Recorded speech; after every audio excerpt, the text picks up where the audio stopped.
You've got such a busy schedule. You're helping so many people all over the world. Man, thank you for being here. Thank you for having me, Matt. It's just a real pleasure to be here, and I'm excited to have this conversation with you. I learned from just, having these interviews and these webinars, and yeah, I'm really excited too.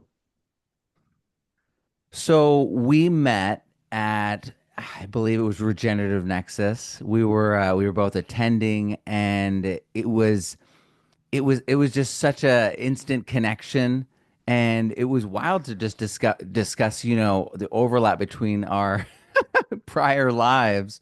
Right? We both are skiers, both are Killington skiers, and we both went to Killington Mountain School, and yeah, it was just wild. I appreciate you, and I hope that we get to ski someday together. But I think most people have no idea about the impact you've had and the work that you've done in compost tea extract, biology, and just overall work with soil and microscopy. And so I am just so excited to introduce folks to that side of you and to kind of bring you into my audience's to my audience's attention because you've done so much. So I'm really excited to dig into this with you. Well, that's really kind, Matt. I'm really appreciative, and I've had these wonderful opportunities to have worked all over the country and in other countries and have learned from some real mavericks in the industry like Dr. Elaine Ingham. And just my experiences are something that, hopefully you and I can put on paper one of these days because I've kind of stayed under the radar more or less. I'm not one to, I guess have time to write books and do webinars. I'm more of a field guy. I really like to, I use the terminology, how they say when the rubber meets the road. I like to say when the dirt meets the soil or the microbes meet the dirt, kind of thing. And so, and I've learned a lot from a lot of the projects that I've worked on. There's just certain things you can't learn from somebody else or read from a book. That field work has really helped me progress in this industry. And if you asked me maybe 30 or 40 years ago, would I be in agriculture? I'd be like, why agriculture? You know what I mean? Why would I want to why would I want to farm? Even back then, it didn't have a really good, whatever the word is, farming was never really a great, not industry, but career to get into necessarily. It was usually a family thing, right? So, I had the opportunity to work for my dad, who was a big landscaper back in the day when I was going to college. And before college, I worked for the summer, worked for him. And, one thing I knew that I really enjoyed was being outside, like you. I got a lot of ADHD going on, and that's just, I don't know if that's just a word that someone came up with because we like to be outside and we like to do a lot of things a lot really quickly, I mean, so. But anyhow, I felt this real need to be outside. And even though my beginning stages after high school my career was looking more, I was more of an engineer brain where I like to engineer things. When I was a kid growing up, I would take apart motors, literally. I would take apart a whole engine. First, it was my dad would give me some old lawnmowers and some, blowers with the, a 5 horse Briggs and Stratton or a Kohler motor, and I'd rip the whole thing apart. And then I'd go, okay, now I got to figure out. And back then, we didn't really have manuals. At least I didn't. It was kind of like, models. Did you ever read the directions on a model, or would you just start putting it together with the glue? Sometimes, if I did it successfully, I wouldn't get caught. But if I made a mistake and Yeah, then I'd get right. caught. Right. My wife used to give me a hard time even now because when we get something, it's all in pieces and you got to put it together. I just start ripping it apart and I start throwing it together and I'd look at the visual part of it, but I wouldn't read it because I didn't really have time. Well, I felt like I didn't have time. That's just how my brain works. Everybody's brain's different, right? Some are visual, some are audio, some are digital, kinesthetic, whatever. But so anyhow, I would I take it all apart and then I put it all back together and then I have the screw left. So I'd be like, wow, where did that go? And that's when I came to the conclusion, maybe I should read a manual, right? So, that's kind of my early stages of mechanics and mechanical engineering, because I wanted to know how things worked, how things, locomotion, combustion, things like that really interested me. And so, anyways, I started off civil engineering in college, and I found myself consistently looking out the window, working on a drafting board, whatever. Just I had a hard time being inside drafting, and so I don't know if I had an epiphany one day or what, but I just said, I this isn't it for me. I need because I had all that experience working with my dad landscaping every summer. So we did install built, and he built his company up really big to mostly commercial. So he did a lot of commercial accounts. We even did our state capital for a number of years, and so he did the whole maintenance with all these big, and it was a really good business back then because not a lot of guys were. 'Cause he had like a niche in the area. No one was doing commercial work the way he was doing it. And plus, I like the physical work, being outside, doing the physical work, doing the install builds, doing the general maintenance stuff. And even in the wintertime, I was really enjoying the plowing thing. We had a lot of big lots that we did. But that over time really burns you out because you don't sleep much. Eh, So, but anyhow, I spent a lot of my time outside in the horticulture industry. And then during college, I did some internships working for tree care companies and other landscape companies and some nurseries. So I got a lot of hands-on experience from owners of other companies instead of just my dad, which is really important, I think. And when I finished and graduated college, um, that's when I decided to move to the Cape. And because I always had this real need to be near the ocean, because some of the sports that I do, like you, with the skiing and stuff, I was real passionate about learning to windsurf because I really wanted to be on the ocean, and I just liked ocean sports in general. So that's when I kind of got into a little bit of windsurfing and kite sailing and some of the other water sports. And so I got a job working for a company called Evergreen Nursery, and they were in Dennis Port at the Cape, and I lived on a pond called Long Pond. And the guy I rented from had a big boat. He had a boat with those what do you call those? They're like really flat and they have a big engine on the back with the blower and everything, the pipes coming out of the side, kind of like a jet boat or not a jet boat, but um, speedboat? what it A was speedboat? sort of a speedboat, but it was still a lake, but it was kind of like a hot rod boat, you know what I mean? With the pipes coming out, the chrome pipes and everything. And we used to water ski behind it. Anyways, it was a lot of fun.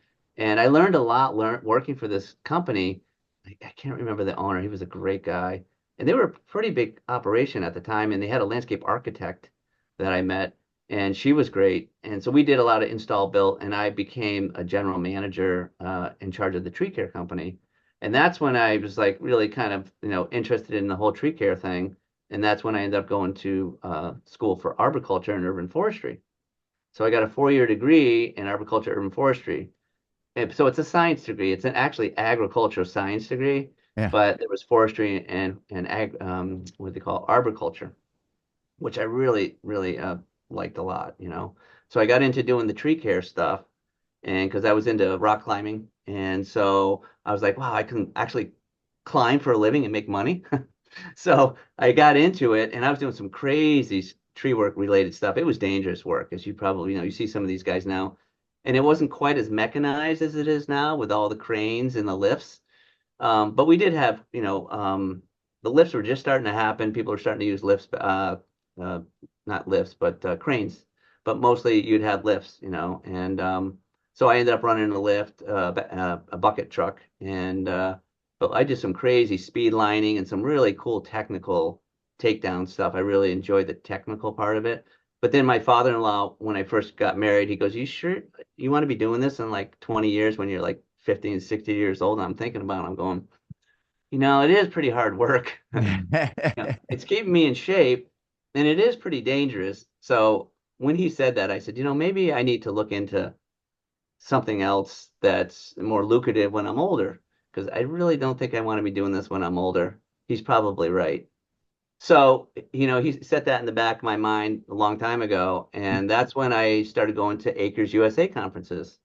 So that was probably, now we're in our 90s. I know I'm kind of going all over the place here, but um, we're kind of winging this interview, so I'm just going to kind of, from my memory, you know how your memory kind of changes a little bit as you get older, and you want to remember the good things. So it was probably about 91, 92. I started going to acres conferences and I'm like, wow, these guys are amazing. Like they're probably 10 to 20 years ahead of horticulture. Because I was doing all the horticulture stuff. I was going to all the workshops, the webinars, the conferences. Excuse me, we didn't have webinars back then, but I went to a lot of the conferences and I kept up with my licenses because you got to have all these crazy licenses in each state to be able to do any kind of pesticide applications. Like a supervisor, an arborist, there's a whole bunch of them. And so I had to keep up with my licenses. And so that I think it was probably my third Acres USA, and that's when I really got totally intrigued with Dr. Phil Callahan. I met him a couple times, and listened to him on. He was a speaker a few times at Acres USA back in the 90s. Arden was another one. Dan Scow was another one. Do you remember Jerry Benetti by any chance? I know the name. Yeah, I never Jerry met him. Benetti and Dr. Phil Wheeler was another one, and Bruce Tanio. I mean, all these really, phenomenal icons in the industry. I met all these guys at Acres, and I was just like, holy cow! Talk about opening up a whole new world to me. And I really had a passion for food, but I'm like, oh, well, I didn't. That wasn't really my thing. Even though I took classes in etymology, pathology, dendrology, I took all those classes, and in microbiology. So that was a good core understanding of the sciences in general, right?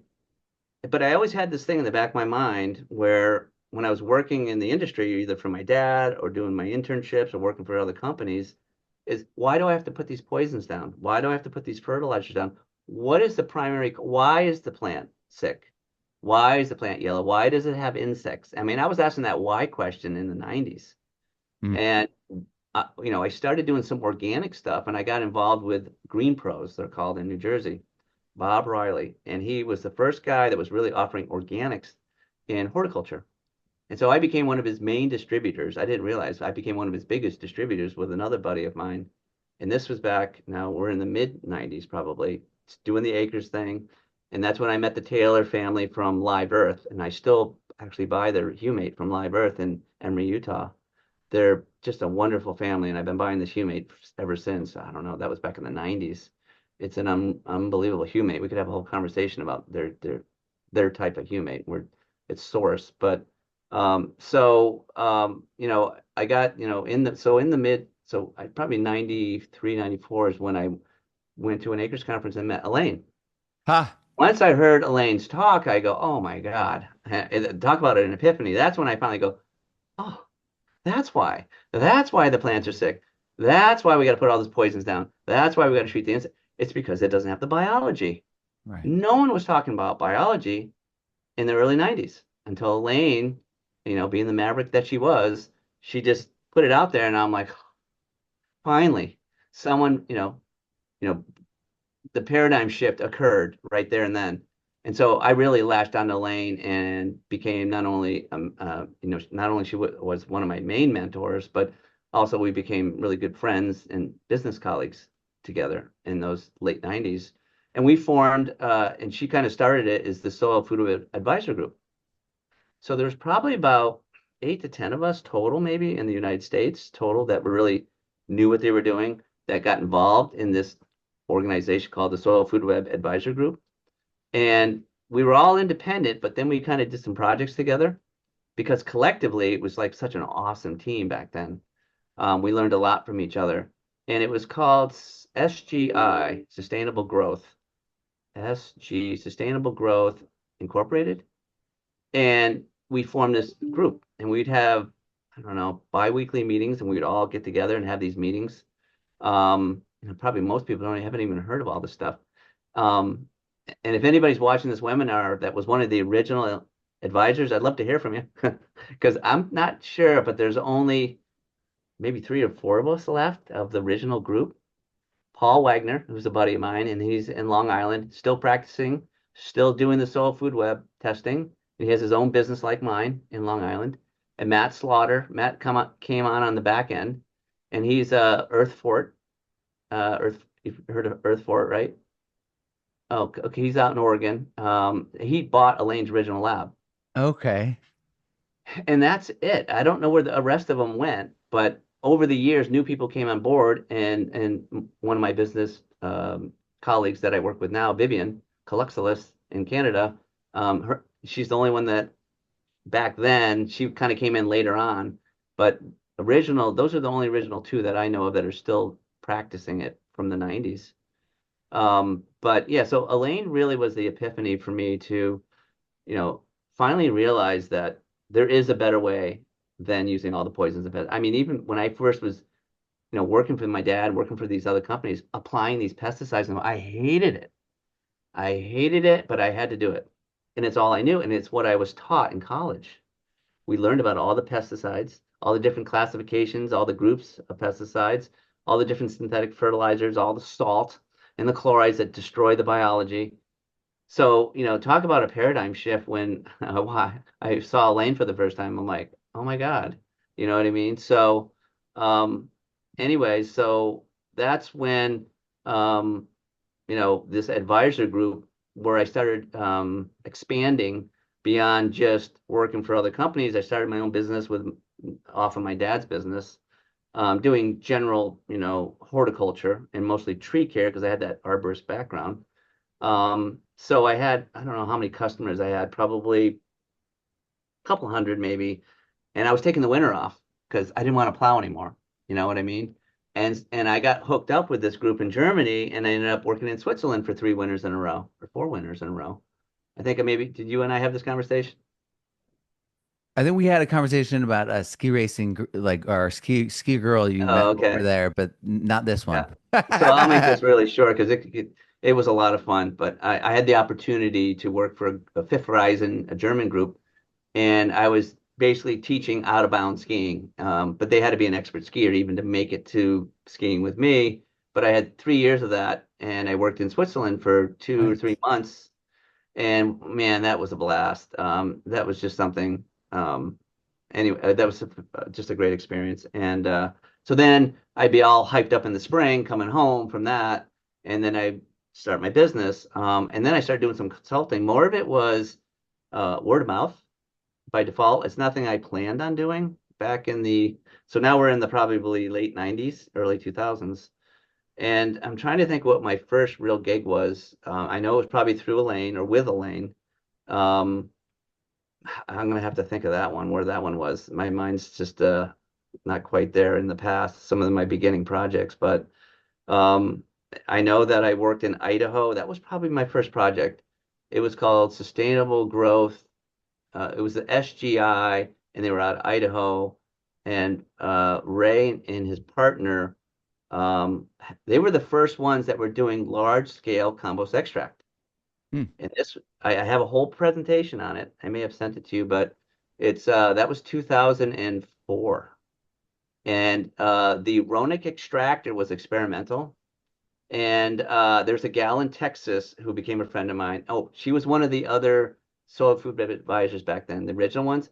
Unfortunately, Betsy Ross, not the one that sewed the flag, but Betsy Ross from Texas was a well-known compost tea expert, and she was good friends with Elaine. She was part of the advisor group, and she had a farm with her brother that was grass-fed beef. It's called Ross Beef, and they still exist.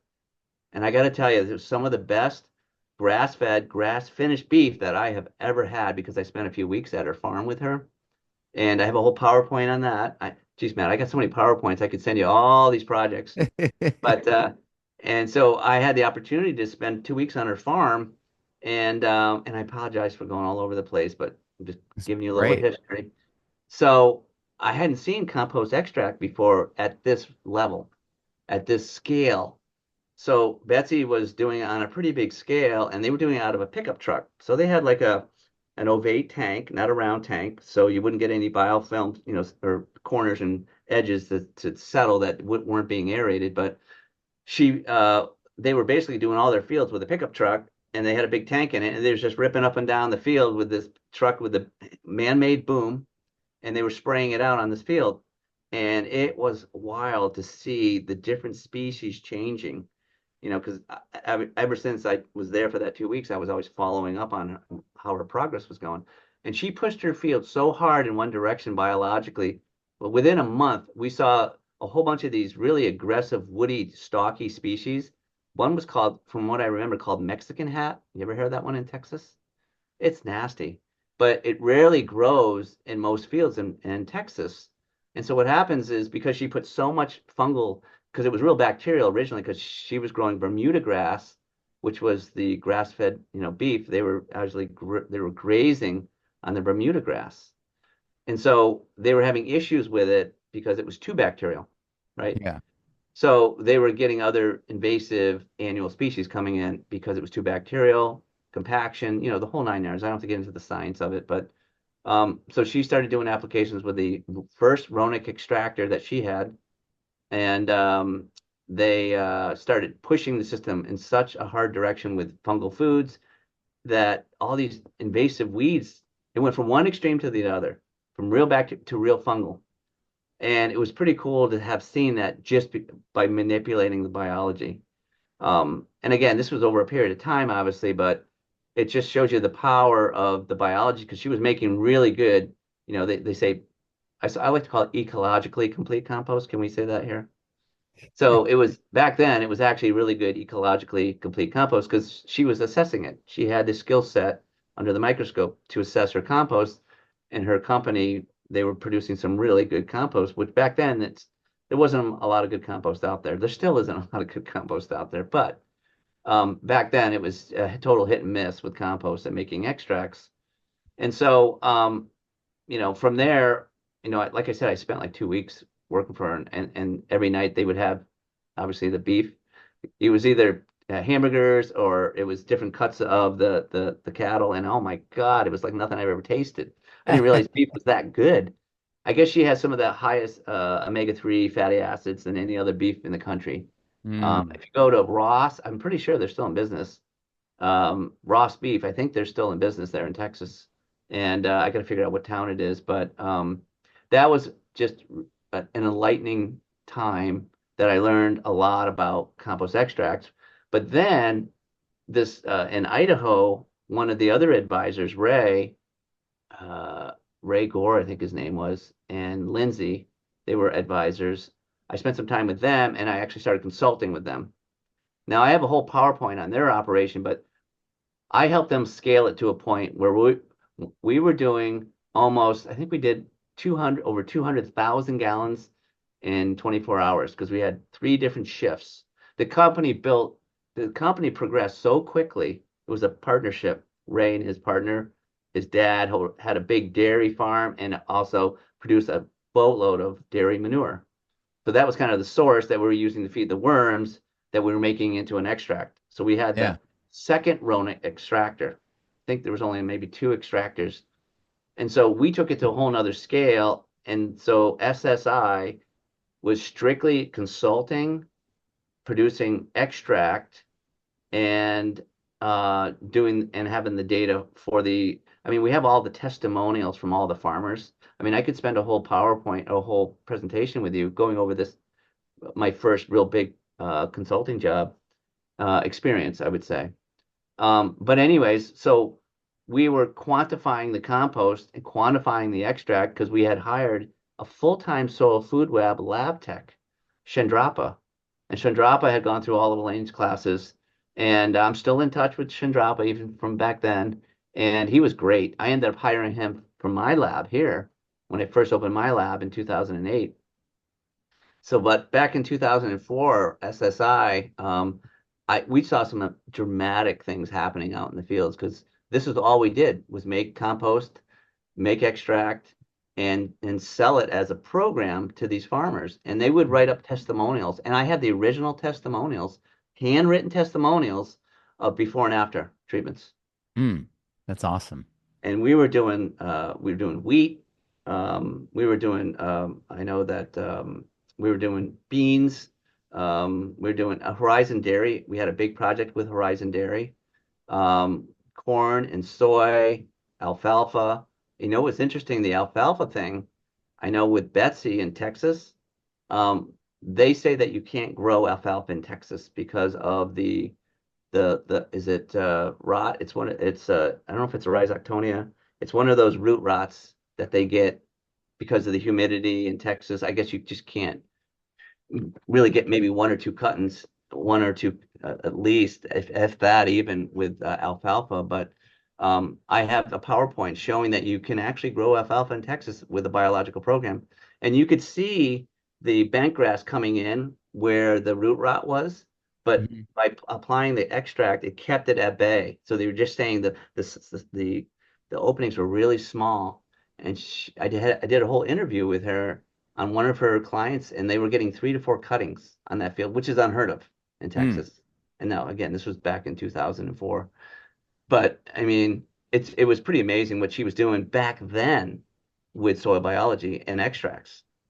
So again, we have the data and I have the videos and the visual of some of these things that were being done back then. Which is, she was a real maverick, I think. And unfortunately, Betsy just passed away less than a year ago. Oh. And but I think she was 82 or 83. Um, but anyhow, that was just a phenomenal experience. And also working for SSI was a phenomenal experience. And like I said, we really scaled it up for this in Idaho. We were doing potatoes too, obviously. But we're doing a lot of different crops. And just this is where I really learned the logistical aspects of dealing with soil biology because it's a living thing. It's not a product that you can just put in the refrigerator. Well, I say put in the refrigerator, but something you put on the shelf or put in the shed or put inside the truck. So logistically, I had to figure out, how to, preserve, protect, and intact the biology that you put so much work into building out and making with your ecologically complete composts. So with this operation, we were moving it so quickly. We had a milk tanker. So, we like these guys were moving it in plastic tanks and it would get real hot. And I'm like, Mm. well, there's got to be a better way. And I said, what about milk? Milk is something that is, there's biology in the milk, the lactobacillus, and they move this miles and miles in these milk tankers, right? Stainless steel, easy to clean, somewhat can maintain the temperatures because they can refrigerate them, the Mm. milk, right? When during transportation, I said, what an ideal way to move, wagon the extract out to the fields or to the operations. So we got and I got it in the PowerPoint, and you see our first milk tanker, I think it was like 3,000 gallon tanker. And then we had to get tank systems for all our clients that were buying the program. And so we got these cone bottom tanks because they had to be cone bottom, and we had aerators on the tanks, and I think we had about 12 of these things. And the actual trailers were military trailers. The military was getting rid of cheaply these heavy duty dual axle, no single, but dual wheel trailers that we mounted cone bottom tanks, and and we put an aerator and an injector system on it. And so we would deliver the extract to the farmer that had this set up. We'd lease it to them, and we had it all set up through their pivots. Huh. So we would come out with the extract, we add the foods, we aerate it, and we had a timer on it and would kick in right when their irrigation kicked in, and it would eject it right out.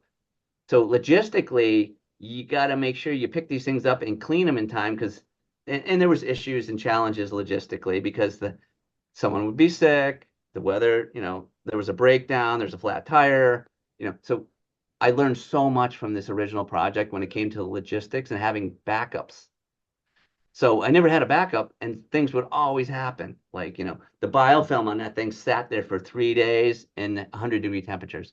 Now, Matt, if you know what biofilm is like after 3 or 4 days in 100-degree temperatures, it's like trying to get paint off, the side of a building Yeah. with sandpaper or whatever. So you want to avoid those kind of situations. And I can't tell you how invaluable that learning lesson was Mm. from the logistical part of it How'd you uh, clean the and lines for scaling it them? up.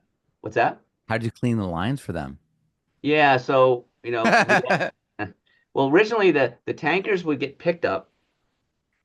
There were 500-gallon trailers. Pick up the Mhm. trailer, bring it back to the shop, pressure wash the whole thing, and then sanidate the whole thing.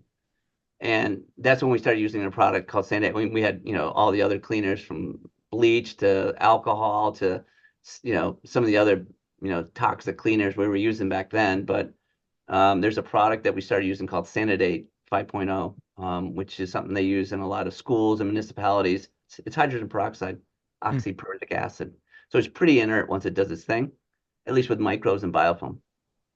But there was a lot of hand cleaning, and I was a real stickler for sanitation because I knew that little bit of, biofilm is going to make the next batch that much worse. Yep. And I still see that to this day. Hmm. Guys are doing the compost thing, and they're doing the activated compost extract. People call it compost tea. And it's really difficult when you're scaling it up.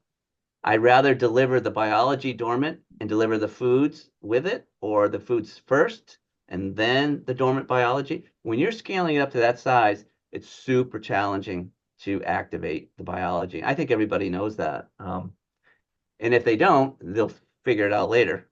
Yeah. But The hard way. the hard way. So, again, that original, I would say that was my original first big consulting gig in the early 2000s. And I learned a lot from that when it came to the logistical aspects of dealing with biology on a really large scale. And I've always been really interested in everything I've learned from Elaine and taking it to the masses, to the big guys. It's still not there yet, but Yeah. there's a lot of us practicing on a large scale now, which is great. I mean, it's gone a long ways, but man, there's a lot of acres still being applied with a lot of chemicals, a lot of acres, as you know. So there still seems to be a long ways to go. And that's the one thing I've noticed with the industry is that we're still kind of fractured and segmented. And we really should have been so much further ahead by now. But I think it's just we have a lot of challenges with the economy, with our politics, and then the list goes on, which, we could have a whole conversation on that. But um, Do you I think it think has to do with the turnover of farmers and the lack of generational continuity between farmers over farmland? I'm glad you brought that up. Yeah, generational. The generational gap and it's almost like this fourth, fifth generation has finally woken up. Not only woken up, I think they've been educated in the right way or have, have had the access to this good information and this knowledge because we've been suppressed. I mean, this information's been around for eons, for decades, as you know. I Yeah. mean, there's work that I do that I don't really talk about that I couldn't do without it. I do a lot of the frequency work, Mm. which is a whole nother topic, but I really depend on it in certain situations. And that was in the early 1900s. They were working with, frequencies and energy back then. And I know Dr. Arden Anderson talks a little bit about it. And there was that great interview I mentioned to you from Soilcraft. They did a wonderful job interviewing Tom Dykstra and Dr. Arden Anderson, and they talked a little bit about the energy work that they learned, and it's the antennae, and frequencies. And I think Tom is way more than an etymologist. He's brilliant. He's kind of like the next Phil Callahan in my mind, because he's really taken it to a whole nother level. The science of how insects communicate, and they have frequencies and antennae, because most insects don't smell the way we smell. And so a lot of these pesticides and these fertilizers have certain frequencies that they pick up on. And again, that's a whole nother, rabbit hole. But I've always been fascinated by it. And I think that, I've learned so much from these people, these real mavericks in the industry. And I didn't, I always people ask me, well, what's your niche? Where do you fit in all this? Even you mentioned like kind of where I fit in all this, and I think it's my passion for, I guess the engineering of it all, kind of like the whole, I would say the architecture of how this all works with regenerative farming. I think because I've had enough experience over the years that it's really helped me kind of put the whole architecture together from the science part of it with soil biology and ecology, working with the spherosphere and the rhizosphere and even is there such thing as endophytic sphere? You know, Dr. James White has done such a great job educating everybody about the internal parts of that sphere.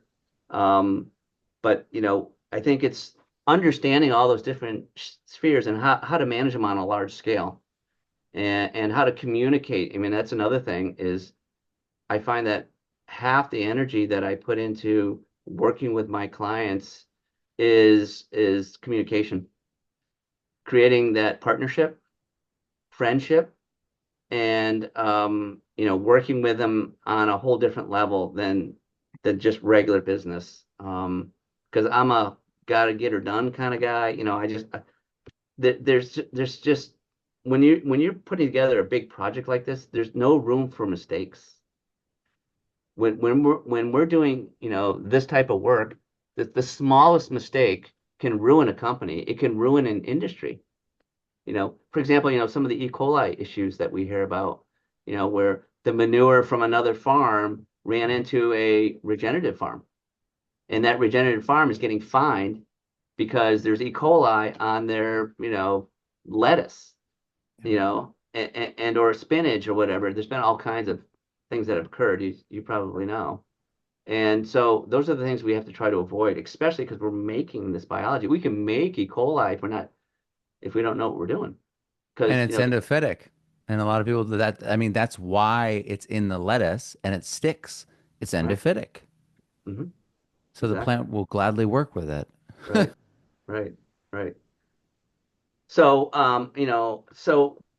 historically, I think, working with these clients, I've learned a lot, just by, developing these friendships and developing these relationships. And,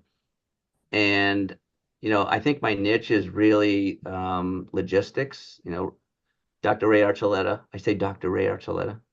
uh, Ray and I became friends a little while ago, and we've been working together because we have so much fun working together. And I learned so much from him. And he always says, "Oh, you know so much more than I do," and I don't know a lot of. And I'm like, Ray, you do. He has a niche, and his niche is his ability to communicate with people and to educate people in a way they can understand it. Because I'll sit down with you or some of your other colleagues, and sometimes I'm going, oh, this is just, I don't remember all this. Is too much information. When you get into the science and you get into the genus and species, I mean, I love that stuff, but your brain has a certain capacity, especially when you're my age. It's like, so I think it's really important that people understand that one of the number one things to be successful with regenerative farming is your ability to communicate with the client and your ability to explain to them this transition. Everybody transitions differently. Every client transitions differently. And I think it's important to be organized on putting together this information for your client because everyone's different. So, the first thing I would recommend is having a really thorough questionnaire. And that questionnaire is very specific to that client. And that way you can craft a program with different pillars over a certain period of time because everyone's different. It might be a 2 year, it might be a 5 year. And then there's also the budget. You got to work with whatever their budget is. And I think one of the most important things that someone could glean from this conversation is that if it doesn't feel right, don't do it for the money. It's got to feel right. And they've got to be committed. If you hear that your clients say if and maybe, then they're probably not the right customer for you. It's probably not a good fit. So I think we know it works. I don't think it's an if or a maybe. It's a matter of commitment. So they need to commit because obviously we know it works. It's Mother Nature. And so that commitment is really important. And so with the work that I do with my clients, I feel they're fully committed. And this is why they become successful because they're committed. Right, Matt? I mean, how many people have you met that said, oh, yeah, I tried this thing and I tried that thing and I worked with this guy and I tried this system and I tried that system. And they're like, well, I don't know if it worked. I think that worked, but that one didn't. There's no data there. They can't really prove it other than they keep trying different things. And not only that, they don't tell you what they've tried until after they start doing your thing. And you're like, wait a second, you're a shiny object chaser? and they're Right. like, oh yeah, no, you're just another shiny object for this week. And then next week I'm going to go try something else. And you're like, Right. because it's consistency that compounds.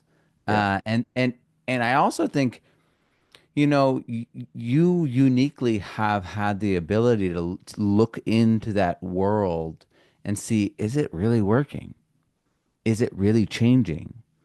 And I think that there's a lot of people for so long that they're just looking for a change on that superficial, like that surface level, immediately.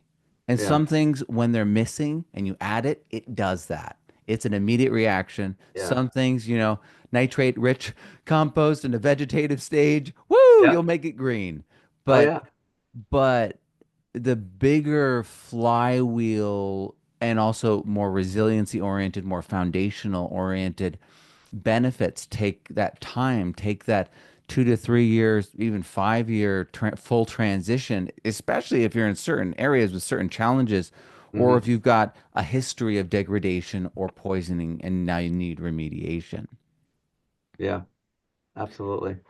Speaking of communication, when you said that, it made me remember, how I originally heard about you, which is the Governor's Island project in New York. I saw Uh-huh. Radiohead there before you did your work when Oh I yeah, that's was so interesting.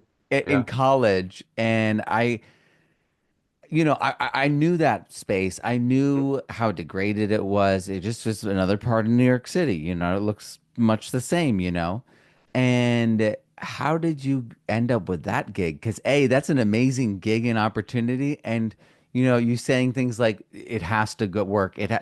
You carried that through to such a degree that it open doors and possibility for everyone in the soil consulting world because it's so public.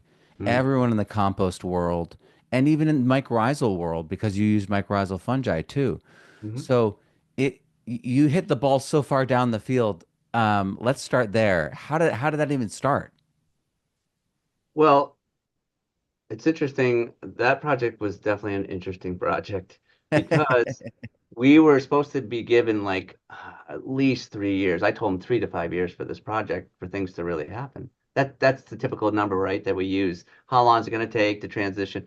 And and this makes it really challenging because we're dealing with a not necessarily a monoculture of particular crops, even if you're intercropping, whatever.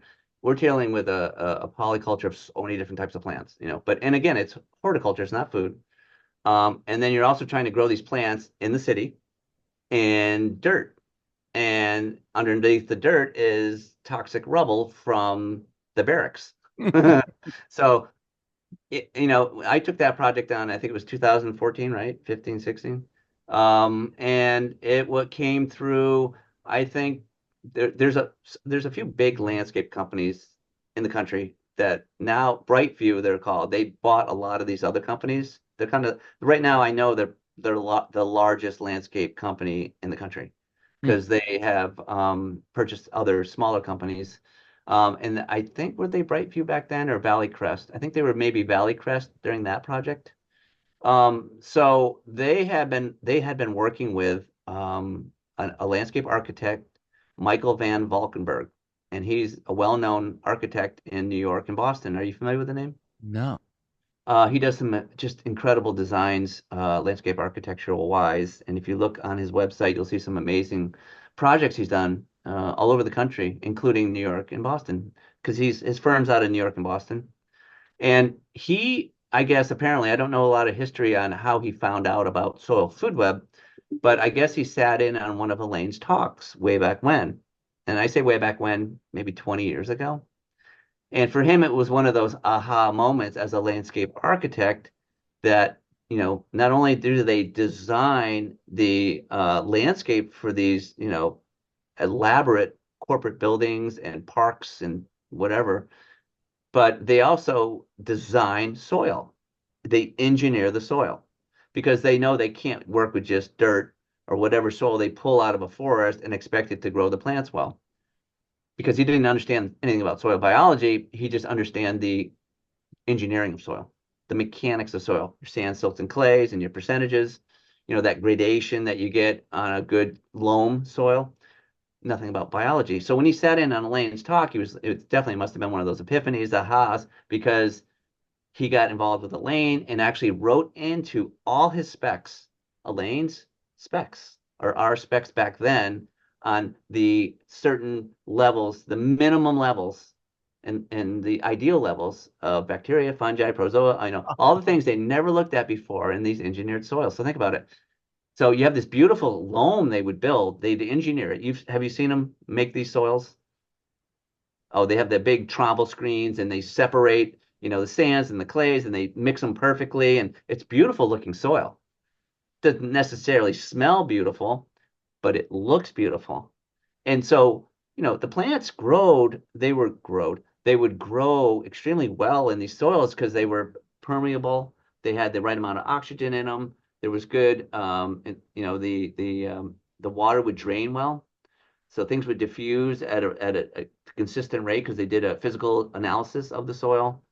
And the problem was is that they found that they continually were using pesticides and fertilizers to maintain those plants once they were installed. So once he learned about soil food web and he incorporated those specifications into every single one of his designs, the plants didn't die and they didn't require as many chemicals to the point where the big thing was the installers like Valley Crest and Brightview, all the big landscape companies that did the installs for these soils, that they started introducing the biology, is they found that they had a lot, they had certain contingencies of loss, right? You have a contingency factor on how much plant loss you'd get. And typically it was pretty high. I think it was like 20%, 30% on some of these projects. But they got to figure that factor in because that's how many plants would tend to lose on these huge projects. Wow. That's pretty expensive. You think about 20, 30% contingency Yeah. factor. So they'd add that in, but then they found they weren't losing the plants anymore. That was the real eye opener for them on the soil biology is that the reduction in loss. And the Governor's Island, the head project manager even said that he goes, we had so little loss on that project. He goes, I've never seen anything like it before. And it's because we were so aggressive with that project because we had a 3-year timeline, and then we found out we only had 2 years to do it all. And so, I have a PowerPoint I could show you, but I have a pretty in-depth PowerPoint of this particular project on all the testing. The good news, so the bad news was we were still dealing with dirt. We were dealing with, this all the rubble from the barracks they demolished, and that was kind of I would say that's the core of they built that hill. What was the name of it? There's a name for that hill. I'm sorry, it's been a while since I talked about this. Lookout Hill, something Lookout, it's called.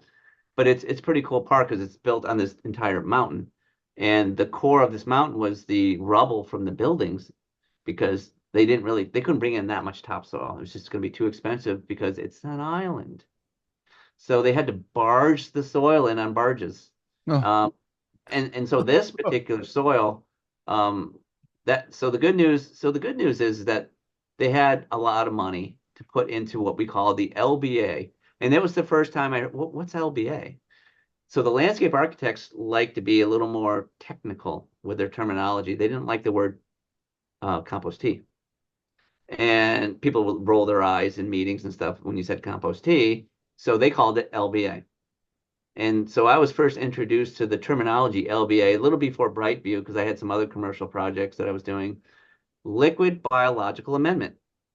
I'm like, that's cool. That defines it, sort of, right? Sounds a little classier, a little more educated, and you could talk about it in a meeting, and people wouldn't look at you like you should be wearing a peace sign and eating granola and rice cakes. So, so, and it's interesting because we actually had meetings, and one of the things so I had this Andrew Dunn. Andrew Dunn was the guy I worked with from Brightview. He was awesome. And so Andy and I really clicked, and everything that I asked him to do in the project, he did, and he did above and beyond because he wanted it to be successful because it was the first project he had been on working with LBAs. So we had to do a lot of testing, and one of the challenges was finding compost to make LBAs. So LBAs, in my mind, should be really extract. But in the definition and based on from experience on the dirt, quote, loam, engineered soil they had, it needed a lot of biology. I mean, it was bad. There wasn't much in it because think about it, when they're engineering soil and they do find topsoil wherever they get it, a certain percentage of that's going into the mix, and they're mixing it, they're putting it in big turners. So by the time it's all done, you've killed just about any higher level predator that was in there. Especially centipedes, millipedes. They weren't. I never found those, but fungi. It was if anything, it was bacterial, just like most conventional farms, and even the bacteria were low at times. It was amazing. Um, Maybe because there was so much sand silt. The sand and the clays they would mix up too. But this project was interesting because we had the opportunity to barge in topsoil also because they had to. The the dirt they were using, they didn't have any dirt on the island, right? Where are they going to get the dirt? So they had to barge in the dirt to put on top of the toxic rubble. So we sourced out, or they sourced out, and I, of course, tested it. They had a couple sites they were clearing for corporate buildings in different regions of the East Coast. And they had a project in Pennsylvania. And I'm just from memory, hopefully I'm getting all this right. Um, but they had a corporate building being built. Someone was building a building in Pennsylvania that we sourced out. It was a forest, an old growth forest. I sourced out, sampled the soil first, and I'm like, wow, this is great. Everyone's there. But, great levels of protozoa and even nematodes. And so I sourced that out, and they clear cut the whole thing, and that they trucked all that soil up, put it on barges, and brought it to the island. So now I'm Wow. like, thank God, I'm way ahead. But still, that soil is going to get moved how many times?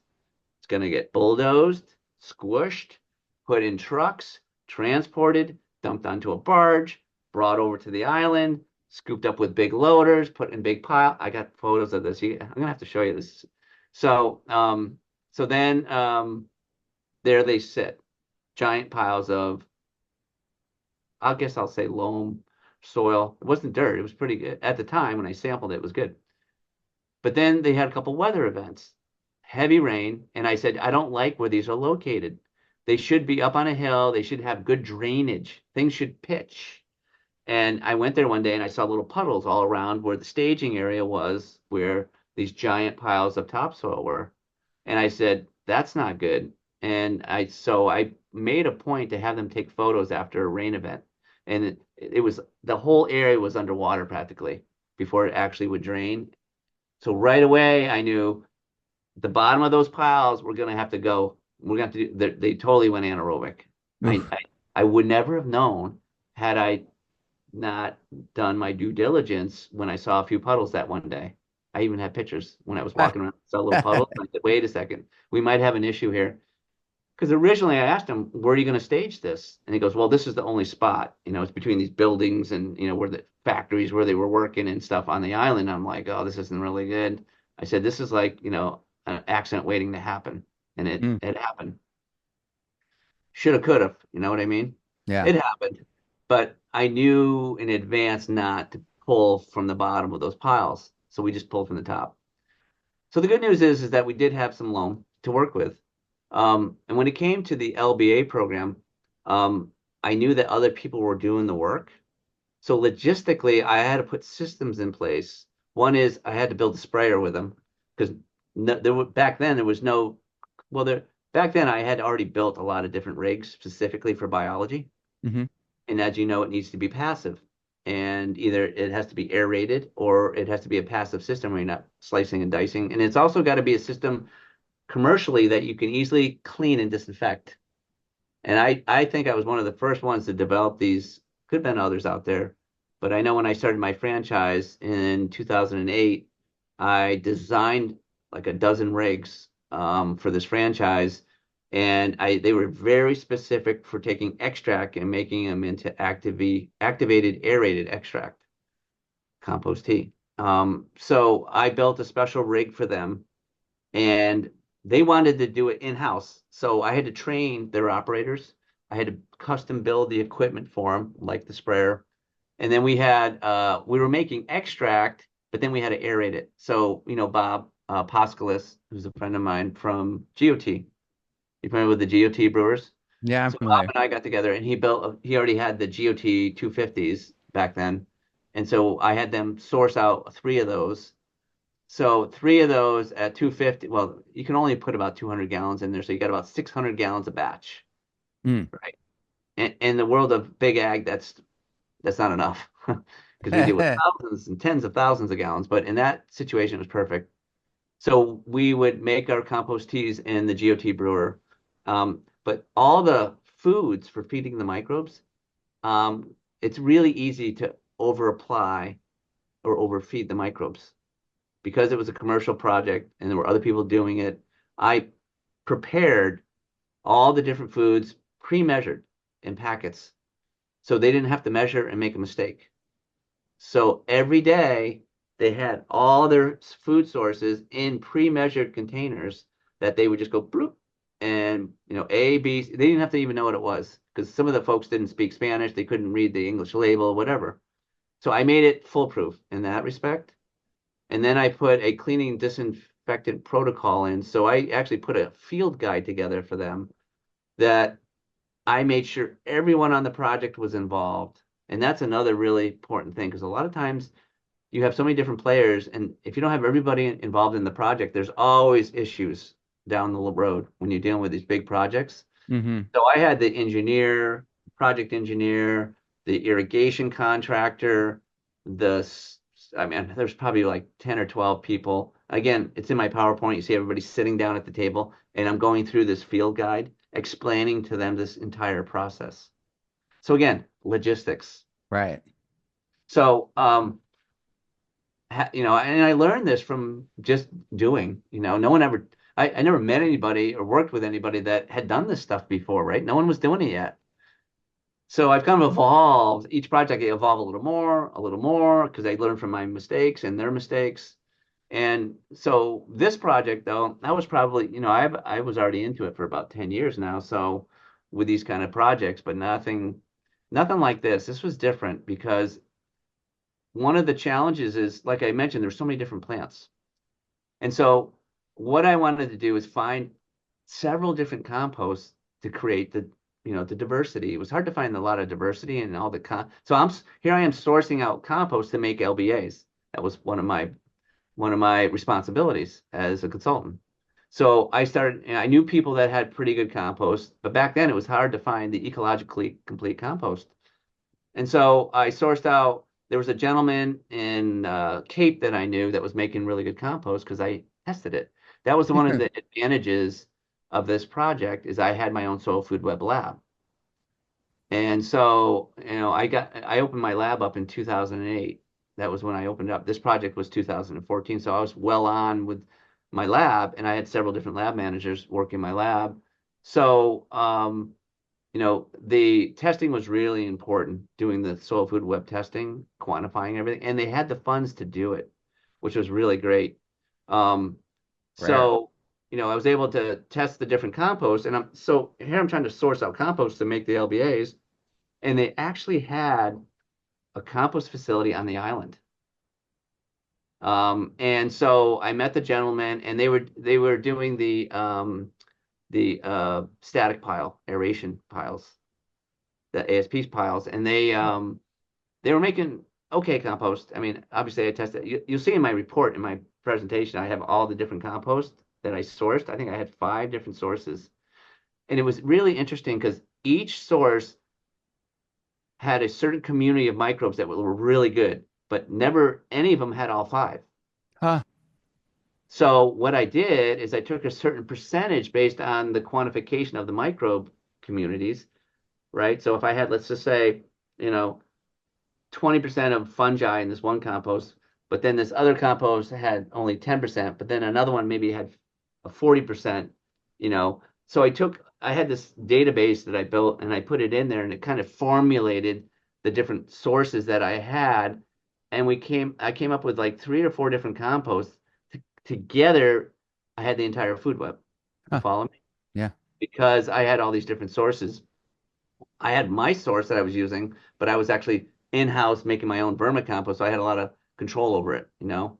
I could control certain parameters, and I was kind of custom making it for this project because that's what we do. We make custom vermicompost for a lot of my projects. So I don't really sell it. I sell it commercially, but I don't really promote it because I'm making batches for my different clients. And I know based on their soil chemistry test and their crops that they're growing, I custom make it because I mineralize it. I've been doing a lot of mineralizing vermicompost with biology, and you got to be really careful with it. But because I had my own lab, I was able to test the compost for decades. So I've been mineralizing for a long time, and that's I'm still doing quite a bit of that with my clients now. But you got to be really careful with that stuff. What kind of minerals you're using? I'd rather use ferments and plant-based minerals, but I know I'm going off on a tangent. I'm sorry. So back to Governor's Island. It's kind of hard when you've been doing this for, a while. So the testing, where was I? 2008. What was I talking about, Matt? We were talking about I'm still on like mineralizing with vermicompost. I You and I love get that going and we idea. get, I know it's so So hard to so get but lost. this was the project you're talking about how you had the vermicompost as one of the ingredients in Yes, creating yes. complete. Sourcing out. Thank you for bringing me back. So, so sourcing out compost was a real challenge back then, but because I was in the business and I had a lab, I knew a lot of people were sending me stuff to test. So I knew these different companies that were producing compost, and I said, "Oh, I remember he had really good this, and I remember this guy had really good that." You know what I mean? So I sourced out several different composts. We blended it together, and then I had another thought. I said, there's no way that I can mimic what plant roots exudates mimic making compost. So, you go through thermophilic. We were doing thermophilic, and then we do mesophilic with the earthworms. Then I wanted to take it to another level because there's no way that you can mimic what the root exudates are feeding those microbes. So then I said, let's build some ecopiles. Now I know there's stuff out there now on the web talking about the ecopiles, but this is back in 2014 I was doing this, and I have videos and I have proof. So I have all these small little windrows of different plants growing in the windrows that we're pulling sample. This is the finished combined compost that we started putting all the plants in from the landscape project. So you know how they have a nurse area when they bring in all the plants for a project like this for a big landscape. Mhm. So I had them install different groups of plants in different composts. So let's just say we had more deciduous. We had them over there. We had the conifers over here in this pile. I was doing a bunch of turf, so we were putting turf inside these cages that had the compost in it. And so then we would source the compost out and make the LBAs from that exudated compost that finished. So you know about curing. So now after curing, we go to the next stage and we actually pump the exudates in there for those particular plants into those compost. So now you're going to get, I would say, customized, specific, more indigenous heritage microbiology, right? For those, that's what you want. I mean, that's how you get really good complete complete compost, right? Or Mhm. ecologically complete compost is you actually have those exudates feeding the micro. And man, what a difference was under the microscope. When you would sample that and you throw it in, you're like, holy mackerel, what a difference. It's like someone turbocharged that compost, or it was like a compost tea almost, be where you're adding all the food in your area for 24, 36 hours. I mean, it's just like, because you'd pull it, literally, I had them pull the plant out, shake it out, and put it in the brewer and then brew it. And what a difference that made because man, we got results like that. I mean, we saw things that I hadn't seen before. And so the 3-year project was squished into 2 years and it worked really well. And I got to put a lot of credit towards Andy Dunn because he was so into the project. The guy that I work with from Brightview, he's still with Brightview, but he went above and beyond everything I asked him to do. You know what I mean? Like with the field guide, the preparing everything, and the food sources for the extract or the compost teas, and even doing the applications instead of an application a month. We were doing them like weekly. I mean, we were super aggressive, but it was great they had it in house because every time they would plant, they would do the LBAs on the root balls and then plant it. Woo. Before they lay the sod, they would saturate the fields. and then lay the sod or even spray the sod down. I mean, we were putting this stuff down like crazy. And because they had, this is the key. When I started that project, I said, what do you have budgeted in for the LBA? And back then it was probably like a $500,000, dude. It was like, Oh, wow, you really? let's Cool, go. I'm in. And my next project after that with them was the gathering place in Oklahoma. And I said, well, how much is this one? And they go, $1 million for the LBA program. I'm in. Yeah, Right? I love So, it. yeah, if we have the opportunity, I'd love to present my PowerPoints on these projects because it's the visual is great. It's one thing to talk about it, but when you have a visual of, you know, the this entire process, it helps a lot. Let's do that. Let's absolutely do that. Let's have you back and Because let's I could absolutely just do be that. making it up, man. You know what I mean? Yeah. Oh man, absolutely. Let's have you back for that. And then, like you're talking about with Ray, these more recent large scale projects. Do you want to talk a little bit about that too? Yeah, that's a lot of fun. I mean, and again, I think I take a lot of this my experiences from all these projects have helped me a great deal. I mean, you know what you know, and I know what I know, and you don't know what I know, and I don't know what you know completely. You know what I'm saying? Yeah. So there's so much value with people and what they know. And so with Ray, he's such a unique individual because he really understands the physical aspect of regenerative farming, working with Gabe Brown and being part of the USDA, the corporate, the government, the chemical, like, you know what I Mm. mean? So he really has a real great foundation of soil ecology. And as a ecologist, I would call him an ecologist, really, you know, understanding those six soil health principles is really, really important. And that's where Ray comes in, I think, more than anything that I gleamed from Ray is that, knowing your context is really, really important. You know, are you familiar with the six soil principles of soil health? I have my five. I know Yeah. that Ray and Gabe talk about their six. Right, right. I think the sixth one for a lot of people don't think about the context. Mm. Oh, I it's think like it's context, right? management. Isn't that what it is? I should have my notes out here somewhere, but and so the context is, and that's where Ray really shines, I think, is the context part of it. And I met Ray a few years ago. I think we did a webinar together, and I just really clicked with Ray. But he talks about ecological context, community and social context, economic, I think is the other one, and then as the big one for me is spiritual. Mm. So the spiritual context, I really appreciate, and that's where I really I think enjoy the most with Ray because he always brings a spiritual context to everything we do. Like I've been on a few projects with him, and he'll always throw something in there spiritual, and I'm thinking, wow, that really makes sense, Ray. It makes the project so much better when he does that because that's the main reason I'm doing this. I mean, I have no, I don't know why I'm doing what I'm doing. I never thought I'd be doing what I'm doing right now. If you asked me 25 years ago or 30 years ago in college or whatever, you know what I mean? I don't really have a strong agricultural degree, you know what I mean?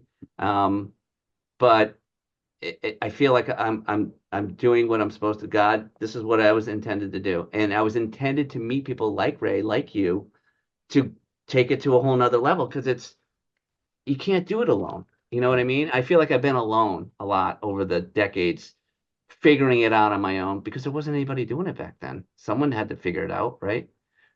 At least in a physical way. I mean, science was really accelerating with regenerative farming and with biology. And I think one of the things that I bothered me the most is, this whole bugs in a jug and buying nutrients and minerals. I'm a big advocate, and I think my clients know this, is that I want them to not not need me in 3 years. That's why I only do 3 year. I will not work past 3 years. You're on your own. And if we haven't figured it out in 3 years, then we're doing something wrong, right? Right. So, that interdependency or there's too much dependency on all the systems that are out there, and I want them to be independent. Sustainable regenerative is really about being independent and being independent of sources and resources. As you know, we have so many of our own resources right around us to maintain really healthy food web. It's all right there. They just don't realize it. They Yeah. don't realize the recipes that we can create just from the waste, clean waste, hopefully, and other resources they have right there on the farm or within, 15 minutes away. And that's something I learned from all these different, like in Turkey, that big apple project that I did in Turkey. I learned so much about resources because I had to. One of the big things with that project was, and that's another project that's I talk a lot about is the Turkey orchard, one of the largest orchards in Turkey that I had the opportunity to work in. That was like 2006. But I had to source out. They didn't have anything there. They were up in the mountains, up in this god for awful place called Nij, which was about 5 hours, 6 hours from Mersin, and which was about 4 hour flight from Istanbul. Everybody knows Istanbul. So with that project, I had to source out all the feedstock. I had to figure out how to make all the biology, and they didn't have any forests there, really. So, anyways, long story short, we were driving on these roads, and I'm looking around. I go, "Hey, what are these gravel roads made out of?" And they said, "Oh, that's volcanic, rock." And I'm really? I said, "Can we analyze it?" So we analyzed it, and it had like all the minerals that their soils didn't have. So we crushed it down. We had a crusher. We crushed it in, and we put it in, and we composted it. That's a cool project. I got to talk about that one of these days. But again, it's resources. I want farmers to be independent of, all the mineral sprays and all the biologicals. We can grow some amazing nutrient dense food with just about everything that we have around us. A lot of my clients just don't realize they have all these resources, and we can share these resources too. Um, During COVID, for example, I got involved in a project. And I'm sorry to go off tangent a little bit, but where I started working for a company that was growing fish. It was a what do you call it? What's the word? Aquaculture. Aquaculture. So they're the largest aquaculture in North America, and their business was going during COVID. And they were growing, not growing, but farming um, Bear Monday. Have you ever heard of Bear Monday fish? I No. guess it's really popular in Asia. But they were trying to develop another market because they weren't selling fish. Ah. And so they wanted to start making fish hydrolysate and also fish waste. That's different. So the waste, so I had the opportunity to do some research with their microbiologist, and she came here and we educated her about what we do with soil food web. Totally got it. And I went to their operation and I was like, holy cow. I mean, just mammoth. Like the tanks were mammoth. I forgot how many hundreds of thousands of gallons each tank was that they were farming fish. But they have to feed them a certain diet. And then they were also what do you call it? Vaccinating. They had certain diseases and stuff. They'd have to every single fish would go through this little section, and they'd pull the fish out and they inject it and then put it back in. Every single fish. And so, anyways, the manure, the waste, they were paying to get rid of because it's considered hazardous waste. So they were spending all kinds of money. So I started analyzing the different tanks, right? And I'm like, wow, there's some pretty cool stuff in here. And one of the things that I saw was protozoa and diatoms. There's freshwater diatoms, as you know, right? And there's also um, the freshwater and sea diatoms, ocean diatoms. They're different. And what I noticed is that when we started adding this, because they were fermenting this fish waste and selling it as not fish shit. There's a company called Fish Shit. It's a different company, and they were selling it as a fertilizer and as a biological, and it was actually really interesting from what I can remember. Um, we had some really interesting results with this fish waste. But my point is that we found that it made a great food source for the microbes. Hmm. It was a fertilizer. It was a biostimulant. It was an amendment. So I said, hey, here's a product. They're spending all kinds of money to get rid of because it's considered a hazardous waste. And I saw some real value to it because of the nitrates that were in it. The diatoms was really interesting, Matt. What I noticed is that we saw a 1.5 to 2% oxygen increase in the extract by adding the diatoms into it. And I'm like, wow, so we don't even have to aerate it. We weren't aerating the extract. We put the diatoms in and it was all of a sudden increasing the oxygen level. Not a Ah, lot, but a noticeable amount. And it was a food source. And the protozoas, it was like a protozoa inoculation. So I whoa. started, they started hooking me up. I started hooking it up, and they were doing university studies with some of the universities on their product. I could spend a whole topic on that, but anyways, my point is looking for those resources locally. They're there, and so that's a good example. During COVID, everything was too expensive. Fertilizer prices were going through the roof, and so I said, hey, there's this fish waste that you guys should be using because we see some real benefit to it. And we started using it in compost piles. We started using it in the extracts. Anyways, and then also like I said, in Turkey, I found all those minerals in the gravel. So, so in conclusion, that's one of the things that I enjoy the most that I'm really focusing on is how can we regenerate a farmer, a client, and get them off the dole, get them off the need for any of the poisons, the pesticides, and even the inorganic or the organic sources. Um, you know, as you know, the catalyst is the biology. The cover crops are the heavy feeders that do a lot of the work. And so it's a lot of the mechanics and the logistics of setting them up with the right cover crop. And now cover crops, I've learned so much from Ray and just Keith Burns at Green Seed. I mean, I've learned so much about and the science about with cover cropping.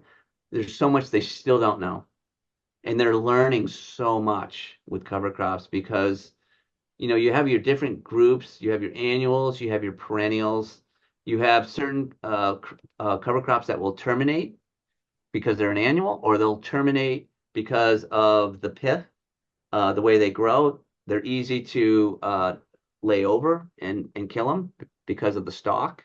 Um, and the exudates are so unique and different of the different cover crops. So they're learning to the different combinations of how the unique these exudates are to the point where the exudates will stimulate a certain community of microbes that specifically cycle uh, things like molybdenum or boron. I mean, there's so much they still don't know, but there's so much they're learning.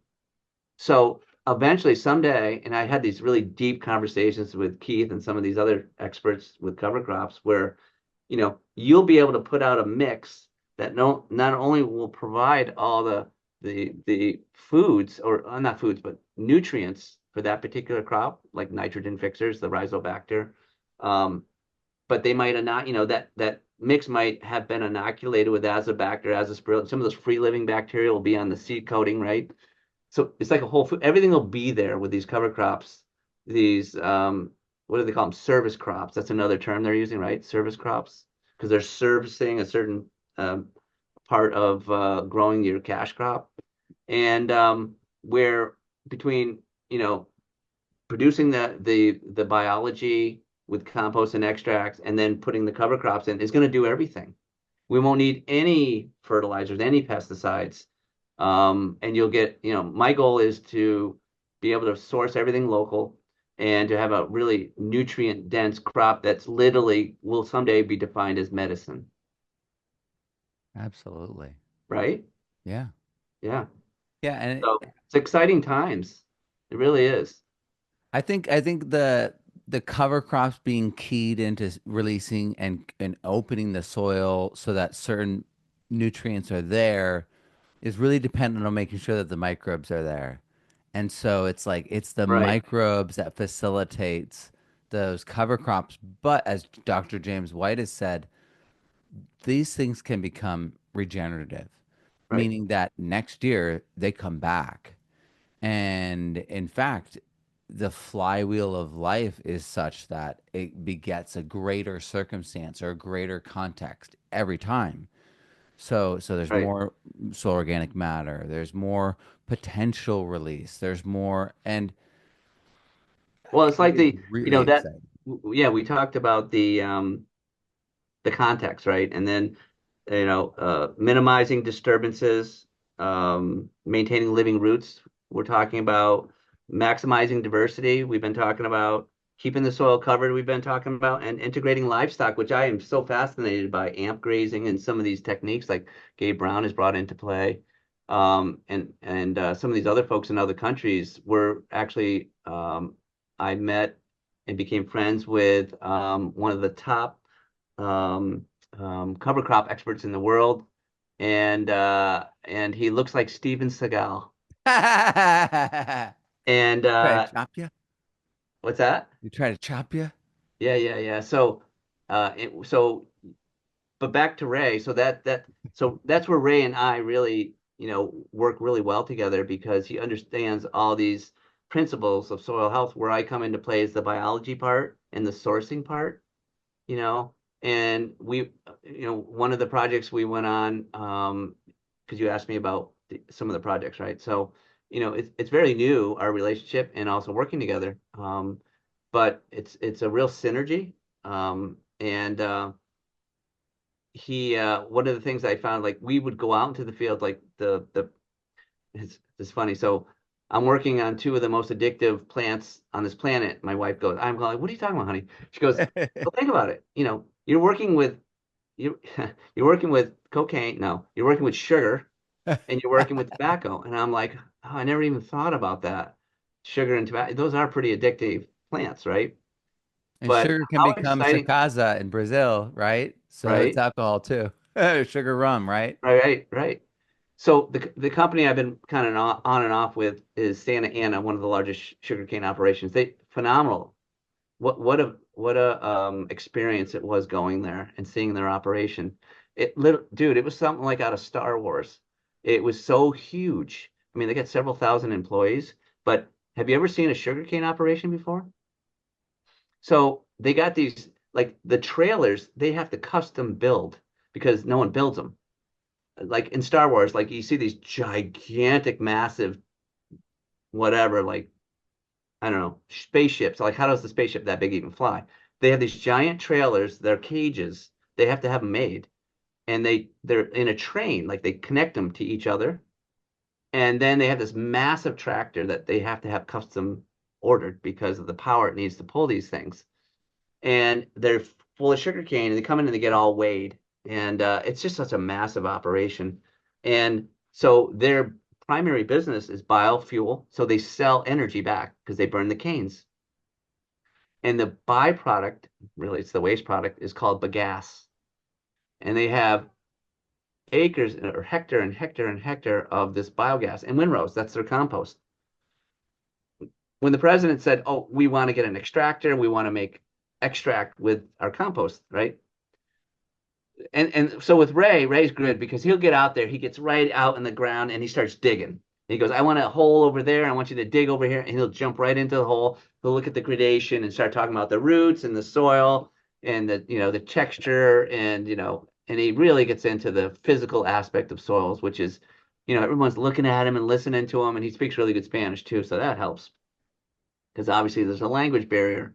You and I both don't speak Spanish, and I never in a million years would think I'd be working in South America, and we might be working in South America because we got this Brazil project that might come on board, which is the largest the largest agriculture company in Brazil. I mean, they got Whoa. 1.7 million something hectare of corn, soy, and cotton. But Whew. anyways, so this project and the sugar. Where were we talking about sugar? So, what an adventure it was going with Ray on this project because he gets everyone so into it because Ray, you've seen Ray speak, right? And he's such a great speaker. He really draws you in with his energy and his experience and his simplicity to what we're doing because it gets complex. You Yeah. start, especially when you start talking to Matt Powers. It's like, what? I needed a PhD to even understand half the things you just said. So, but that's kind of Ray's context where he really simplifies it for everybody, and he gets real physical. And he also makes the owners purchase a rain simulator. And let me tell you, wow, to watch him talk about the rain simulator and actually physically make it work. I had seen it on YouTube before, but I've never done it in real life. I've never been involved in making one work. So he sent one to Nicaragua to the Placencia project, which is the tobacco, and then he sent one also to the sugarcane folks. And we were able to set it up and show them. We took a soil from their fields, the sugarcane, and then we took a soil from a forest, and it's like a tropical forest there, right? And we set it up in the rain simulator, and it was so obvious because all the water ran off the simulator into the front, buckets there, and none of the water would migrate to the bottom pan except for the tropical forest soil. Most of it went right. It was like night and day. Do you know how the rain simulators work? Yeah, no, I do. I Yeah. want to make So one. I what's like that? I really want to make one. Every time it comes up I know they're and I expensive, go like deep into my mind and I'm like, and how would you attach the water? And how would you make it pivot back and forth, right? Matthew? Right. Like I get lost Yeah. because Yeah. it's something that like is so critical, but the $6,000 price tag Yeah. makes me like, well, I don't think I'm gonna buy the big one. Yeah. So Yeah. I'm always thinking about like how do I make that happen for myself? Because But it takes a good operator like Ray to make it work. No, I mean to explain it the yeah, way he explains it. yeah, And but so it was like, especially in Nicaragua with the so back to the sugarcane. I'll finish that one. So that one is really challenging because their compost is horrendous. Like I told them there's no way that you can use this bagasse as an extract to put out in the fields again. They've overloaded their soils for decades. And one of the owners, it's a big corporation, and one of the owners, Herman, is such a wonderful guy. He's one of us. You know what I mean? He's Ray, he's me, he's all these things. And so we really, really clicked with him. But he's got a CEO and he's got a yeah. president. But he's the owner. His mother's the original owner of the company. And so he's still highly involved in the board and everything. And he's so upset that they're still doing the chemical thing because he has his own regenerative coffee farm. Ha, So he's he gets really it. into it. He's even I got him set up with the Johnson Sue. I mean, he's so into it. And so anyways, that project's kind of ongoing, but what was really fascinating, and this is interesting because they really want to do the right thing, and they've got millions and millions of dollars invested in labs. They have 5 labs on site Ooh, with lab techs, with PhDs, dude, that they're making their own biologicals. So they're growing out trichoderma. hmm, They're doing a biocontrol. So they're growing out lacewing hmm. and several other predators. And they are doing pseudomonads. They're doing all kinds of bio. So they got these intense labs growing out, bacteria, fungi, and biocontrols. Um, so can you imagine how much money is invested in that? But what's Wow. missing? So they're producing all these band-aids, Right. right? So what's the primary focus and cause of all the diseases and insects you have in it's that simple, Matt. Yeah. Do you know what I mean? Yeah. So, we look at their soils and they're horrendous. We did a I wanted to do a toxicology test because I knew there were heavy metals and Right. pathogens and pharmaceutical. I mean, there's everything you can imagine in these soils. And then we did a chemistry and I was like, oh my God, because they've been putting this bagasse back on the fields for eons.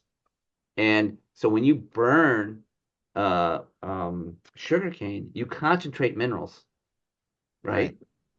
And so what happened is over the years, they've been concentrating aluminum and iron. We're not talking 5,000, we're talking 10 to 20,000 parts per million of Woo. aluminum, iron, and some other ones.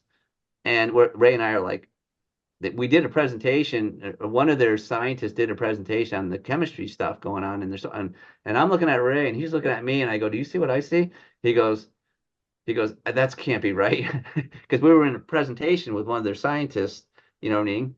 And I'm like, "This is going to be a challenge." So now everything shifted from what my focus was of making extract with their compost. Yeah. Now we have a remediation issue, right? So now my mind's going, okay, bioremediation, phytoremediation. How can we, one of the things I enjoy is the challenge of these projects. There's always a will, there's always a way. Mother Nature has always figured out a way to fix things. As much as we destroy the planet, there's always a fix, right? Yeah. So that's where my mind goes. And Ray and I are like, yeah, we can figure this out. And so we started thinking about these, from my experience, these eco piles I told you about Governor's Island, and I did way back when. I said, well, maybe we can introduce some biology and, biologically remediate some of the stuff, especially with what um, some of these people have done with fungi, for example, like my mind's blank right now, not Peter McCoy, the other Paul Stamets. Paul, thank you. I forgot Paul. So Paul, some of the work they've done with fungi, I'm thinking, maybe we can introduce some of these really, uh, rapidly reproducing and, antagonistic fungi to break down some of these heavy metals into their basic elements. At the same time, we can phytoremediate and grow some plants in here to pull some of this stuff out. I mean, that's where my mind was going because there's no way in heck that I would do anything with those piles, and they had so much of it. So, and they've been doing this for years, putting it back on the fields. So it's bioaccumulating. You know what I mean? It's like, Oh wow, yeah. I never expected such high And what's the levels. pH on them? Interesting, the pH wasn't that bad. I was surprised. Um, you had to ask me that one. I should know that. I'd Um, imagine it's let me look it up. it yeah. For some reason, I would, if it was really an issue, I would remember. Well, it Yeah. might be the case So that part of it is because you're burning it, you're sending it up into higher pH 8, 9, yeah, but yeah. then I because of the I high think it was in aluminum this. levels draws it back down with acidity because aluminum as The it aluminum's released when you have that right. And yeah, that's what threw me off because it was pretty alkaline. And I was like, well, hopefully because you had no, so it was in the sevens. I'm pretty sure. I'm glad you brought that up. So I think that's one of the things we were like, oh, because the pH high enough, it's not going to release and cause aluminum toxicity. Because that's the first thing I thought about was toxicity. yeah. And then that we went right to the pH thing. Yeah. But But still, you got to remember that the rhizosphere, it at the tip, the meristem cells, right. it's so acidic there, Hmm. so there could be uptake of aluminum potentially. Yeah, Yeah, absolutely. Yeah, when you bioaccumulate to that point, I mean, it's almost like ubiquitous. It's like, yeah, fucking, excuse my language, just like everywhere and everything around there, which it was. yeah, You know what I mean? Like kind of like glyphosate. So, I mean, it's in the water, it's in the rain. I mean, I guarantee because I've noticed from my lab over decades, and you and I talked about this, is I noticed aluminum through the charts now. Like everywhere I test, aluminum's much higher than I've ever seen it. Why is that? Where's it coming from? yeah. So it's coming from the rain, it's come from the air, geoengineering, weather engineering, whatever, all these things, it's accumulating. So we live in a toxic world and we have to figure out how we can remediate these toxins in our world.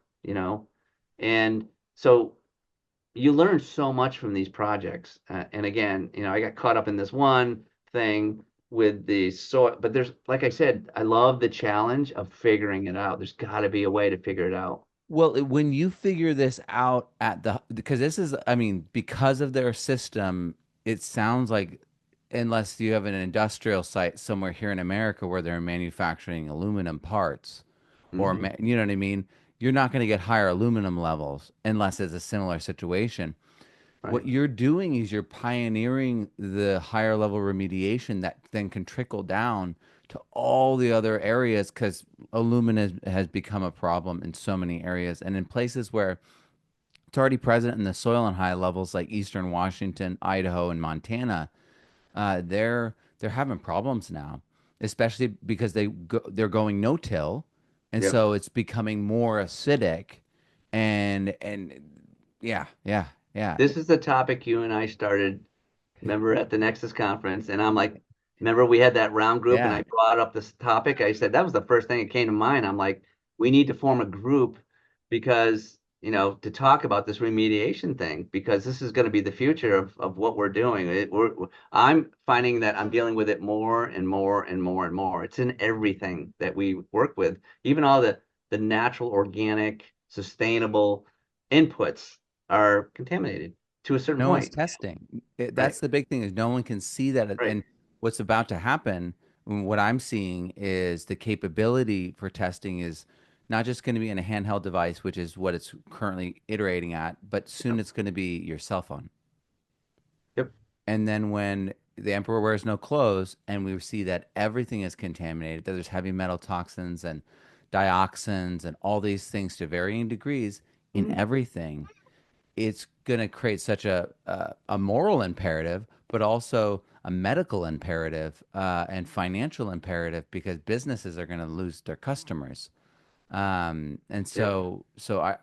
what you're doing is again opening that door for it's going to be difficult. We're going to have to go through some terrible things, some hard realizations, but it's going to allow us to actually fix the problem because, this is like debt, right? It's like people are like, "Oh, I don't want to see the debt bills. I don't want to look at the debt. I don't want to pay down the debt." And it's Yep. like, you do realize this is exponential growth. And so we're in that. And so I Well, really the good appreciate the news work is you're doing. that hopefully you and I, people like us that have had these world real experiences, like Vivian and I are, I'm on a quest to reduce a lot of my local stuff and focus more on putting together a course with Mm, Vivian from these experiences, a yeah. class. But it's not like a soil food web class per se. It's like a real world experience class. And it's going to be geared towards forensics, figuring out all these different situations that I've had the experience to experience and others that I'll bring into play as I am, on this journey with these clients around the world. Let's do a book around this too. So you have a Yeah, book that goes with right. your course. So the remediation thing is really important to me because that's going to be a big topic that we're all going to be talking about, that we're part of. And then Yeah. there's also the genetic thing where you and I had this conversation too about most of the seed we have is hybrid. It's been, hybridized so much that we've lost the microbes, the rhizophagy heritage indigenous microbes that typically they're not there anymore. Yeah. And we want to get them back into the seed that we're purchasing so we can reestablish those soils with those native indigenous heritage microbes that they actually should be growing, that should Yeah. be in the seed. Because as you know, plants, they usually establish the first set of bacteria and fungi to start the system, and they're not there anymore. Yeah. So that's another real passion of mine to learn more about that and how can we get that back into the system for people that farmers are that are buying these seeds because we got a long ways to go because they have screwed up our genetics of our crops really bad. That's, where I started. I don't know if you know, but heirloom seeds was how I really got my start in this Yeah, whole no, I know. space. Yeah. And it's those, I mean, I would just grow heirlooms and then I would put down dozens of varieties and the winners would show up and be more vigorous than all these other people's crops. And a big part of it is they still have at least a portion of their heritage of microbes. And part of their personality, part of their precociousness, part of their vigor is that selection of endophytes that have still been able to grandfather in. Hmm. I wanted to, my whole thing was I wanted to bring back certain heirloom seeds, breed new open pollinated varieties, and then inoculate them properly. Elaine and I were talking to Baker Creek Heirloom Seeds in like, oh man, I want to say 2016, 17, about creating protocols where we would spray the seeds down. And we'd have to do it at different time periods, but spray the seeds down and then dry it, and then pack the seeds up. So the seeds would literally be coated with biology. Hmm. And I mean, to a lot of people in that time period, they were like, wait, but this is composting microbes that are breaking stuff down, and you're spraying it on the seeds. It's Right, either gonna, in their mind, they're like, it's gonna grow immediately, and we're gonna lose seed, or they're gonna break those seeds down, and you're gonna get the seeds, and they're gonna not gonna be good. right. And so it never happened, but I mean, that's how I do it. I mean, I'm always re-inoculating the seeds. I try not to clean my seeds. So like I call them like, like just messy, gatherings. And so I end up like, I have like seed husks. I have like the detritus, but because in my mind, I'm like, oh, those are inoculants. Yeah. Those are the personality of the environment that it naturally, the plant is creating the environment for the next generation. The Hmm. roots, the fact that they do like leave the mycorrhizal fungi in the root to connect to next year means that there is a thought, there is a preparation for next year for their seeds. Hmm. And so I always try to Yep. capture all of that to carry that through the biology, the personality, the messaging from the information of the conditions, Right. And so I really try to do that. But it is true. These seeds are weak. They sell, these seeds um, and I mean, you look at GMO seeds, they really can't compete. They need all those poisons, all Oh those yeah. extra chemicals to keep everything else out of the way because they're so unnatural. Oh, I All of know. our seeds, the genetics for our seeds changes slightly every single iteration, every single season it reacts. And how many decades have they been grown in high redox soils? Yeah. Right. I mean, it's Yeah. just like there's so many different parameters that affect that seed genetically over the decades. And I think we can Yeah. reverse things, but it's going to take time. And it's something to always think about when you're doing these projects. Like I've got Mhm. this really interesting project that I haven't done anything like it before. And I don't know how long this is you want to go for, but it's called the Obama Library Project, and I don't want to talk about the politics of it at all, but it's a really interesting project because it's actually where the World Trade Center, the World Fair was in Chicago, Oh, which is a wow. famous location, right? The World Fair used to be. Yeah. So they excavated the site and they're preserving certain trees and forests, and they're gonna obviously it's a big library going up, right? Apparently financially it's a disaster, but so far I've got paid. So but what's really interesting is I'm working with a microbiologist, I'm sorry, a mycologist to one of the primary focus at the beginning of the project was mycorrhizal spores. So Efron, are you familiar with Yeah, Efron? I know Dr. Efron. Yeah, Dr. Efron, he's great. So he's on this project, and they hired him to analyze because it's when you're not culturing, when you're quantifying the spores, it's tricky with this, the sifting and everything, and you got to float them up and everything, the spores. Um, so he counts them out and everything and identifies them. And so it's the goal of this project is it's a Bright View project, and I'm coming in as the LBA guy, right? And Efron's doing the mycologist stuff, and I'm doing the soil food web stuff. And so what they did is they took all the soil from the site and they put them in these bins. So you know those big dumpsters, not the really high ones, they're a little bit lower, but they're really wide. Ooh. They got six of these set up with the soil from the site. So they want to maintain the local heritage, indigenous microbiology that was on the site in these steel containers, right? So, I mean, they at least understood the concept of, oh, we have to have roots growing in there, right? And I haven't been there yet, but I'm assuming there's good drainage, but I don't know how they did that exactly. Anyways, we're analyzing the soil food web, the biology, and Efron is obviously analyzing the mycorrhizal spores. And it was funny because when I first started this project, the primary focus was mycorrhizal. I go, guys, why is there so much focus on this? What about the bacteria and fungi? What about the protozoa? What about the nematodes? What about the microarthropod? So when I first started, I'm like, the person that was originally in charge that is no longer there. So Brightview took over, but they were growing cover crops in these bins. I'm like, well, what kind of cover crops? And originally it was like cover crops, like nothing to do with landscaping. So I'm like, well, okay.